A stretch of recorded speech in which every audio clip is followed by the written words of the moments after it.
गुणान् एतान् अतीत्य गुणान् एतान् अतीत्य त्रीन् देहि देह समुद्भवम् त्रीन् देहि देह समुद्भवम् गुणान् एतान् अतीत्य त्रीन् देहि देह समुद्भवम् जन्म मृत्यु जरा दुःखे जन्म मृत्यु जरा दुःखे विमुक्तो अमृतम अश्नुते जन्म मृत्यु जरा दुःखे विमुक्त अमृतम अश्नुते।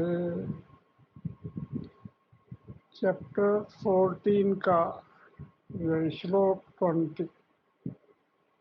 चैप्टर 14 है त्रय गुण विभाग योग। त्रय गुण का मतलब है सत्व रजस और तम। ये तीन गुणों से ही सारा, ये प्रकृति से उत्पन्न हुए तीन गुण हैं और इन्हीं गुणों से हम बंधे हुए हैं। रज्जू की तरह से ही हमको बांधे कर रखे हैं। तो यहाँ पे श्री कृष्ण जी एक बड़ी ही महत्वपूर्ण घोषणा करते हैं कि अगर तुम इनके बंधों से विमुक्त हो गए, ये तीनों गुणों से अगर तुम स्वतंत्र हो गए, उनका उनका जो प्रभाव है उससे तुम विमुक्त हो गए, तो तुम्हारा बंधन जो है जन्म मृत्यु और जरा, जन्म मृत्यु और बुढ़ापा का जो दुख है, अगर इनसे तुम छूटना चाहते हो तो इन तीनों गुणों से अतीत हो जाओ, गुणातीत हो जाओ।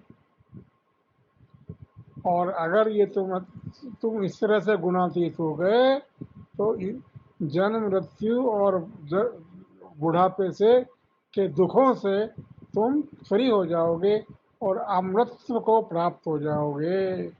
ऐसा श्री कृष्ण जी बोल रहे हैं। तो ये जो इसमें बोला है त्रीन गुणान एतान, मतलब जो चैप्टर 5 से लेकर 18 तक तीनों गुणों के बारे में बताया गया है, सत्व रज और तम के बारे में, और कैसे ये इनसे हम बनते हैं। तो वही बोलते हैं त्रीन गुणान एतान अतीत, इन तीनों गुणों से अतीत हो जाओ। इसी को बोलते हैं वो गुणातीत हो जाओ। तो गुणातीत होने के बाद तुमको, जब तुम्हारा जो सारा कष्ट है वो इन गुणों की वजह से ही है, ये गुण से तुम से विमुक्त हो गए तो जन्म मृत्यु और जरा से भी विमुक्त होके तुम अमृतत्व को प्राप्त हो जाओगे। ऐसा श्री कृष्ण जी ने आश्वासन दिया है।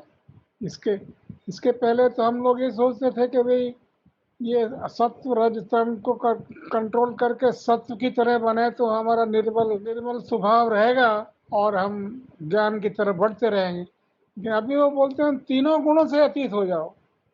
अगर तुमको इनसे मुक्ति पानी है तो तीनों गुणों से अतीत हो जाओ।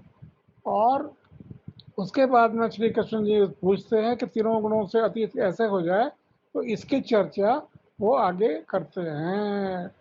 तो बड़ा ही सुंदर श्लोक है, गुणातीत होने के बारे में इसमें बताया है और उससे गुणातीत होने से क्या लाभ मिलता है इसकी चर्चा की गई है।